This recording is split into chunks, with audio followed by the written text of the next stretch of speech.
Welcome back. So what I'm going to focus on this video is escaping side control. They have side control, how to deal with that. There's many different ways of doing it, but this series will be focused just on replacing them to guard. So one over here.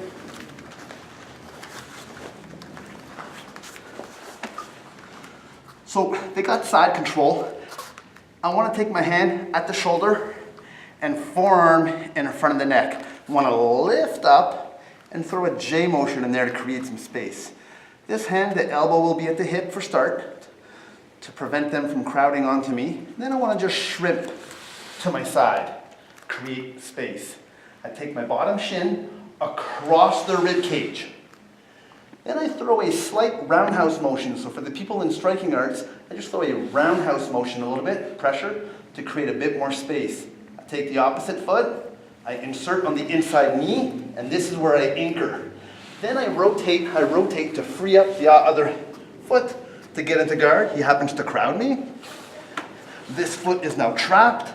I just shrimp one more time to the side to allow the space to free up to replace the guard.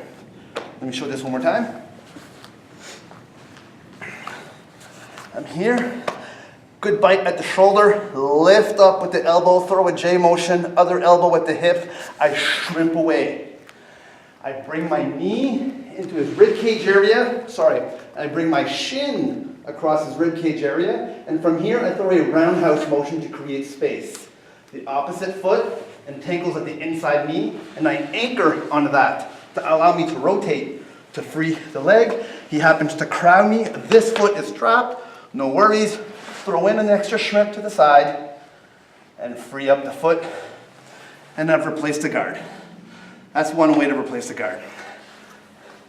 Sometimes they want to stop me from doing this technique, so they switch their arms around. So now from here, I can't replace the guard. I take the hand that was at the hip, take the hand, web of the hand at the lower tricep area, upper elbow. I bridge my body to create space, and I push the arm on a 45-degree angle.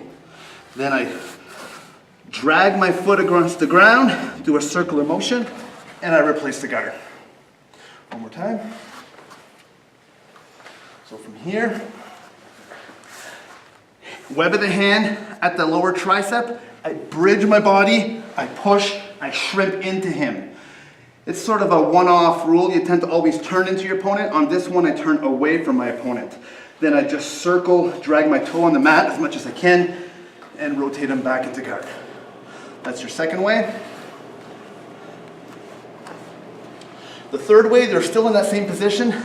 My arm is at the bottom. With this arm, I do an arm curl position. With this hand, I come in front of his shoulder and lift upwards to create a bit more space. And I push off with this hand, I do an arm curl, and the last motion is my feet are going to be together towards him, and I rotate this way. So from here, I rotate this way, and I'm back into guard.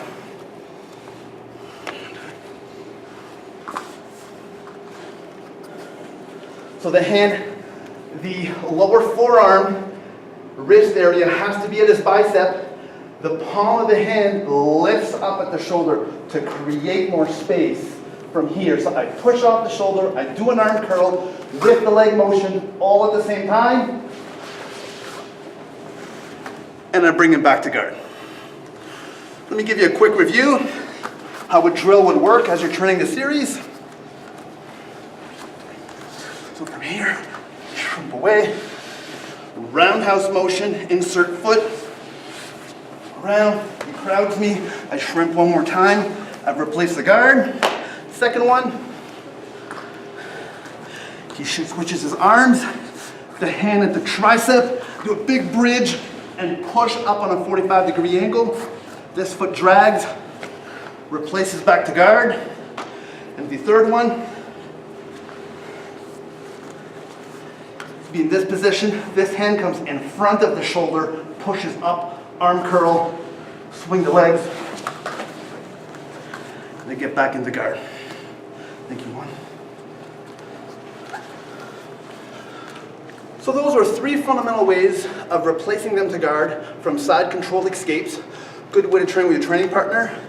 Both sides, by the way, never forget that second side. It's so important. Something to work with when you get side controlled. I hope that helps you out. I look forward to seeing you on the mat soon.